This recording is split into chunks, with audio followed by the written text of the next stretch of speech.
সুপ্রিয় দর্শক, দেশ ও দেশের বাইরে যে যেখানে আছেন সবাইকে আন্তরিক শুভেচ্ছা। প্রিয় দর্শক, একটু বাংলাদেশ ধান গবেষণা ইনস্টিটিউটের একটা অংশ আমি ছাদের উপর থেকে ভিডিওটা করতেছি। দেখতে পাচ্ছেন কি সুন্দর দেখতে।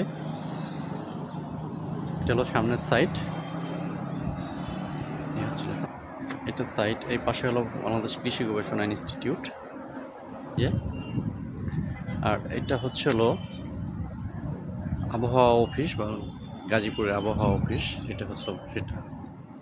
আর আর এগুলো হচ্ছিল মাঠ, গবেষণার ক্ষেত্রে যে মাঠগুলো করা হয়, ধান লাগানো হচ্ছে এই মাঠ। তো যাই হোক, সংক্ষিপ্তভাবে আপনাদের মাঝে তুলে ধরার চেষ্টা করেছি। সবাই ভালো থাকবেন, সুস্থ থাকবেন, আমার জন্য দোয়া করবেন। আসসালামু আলাইকুম।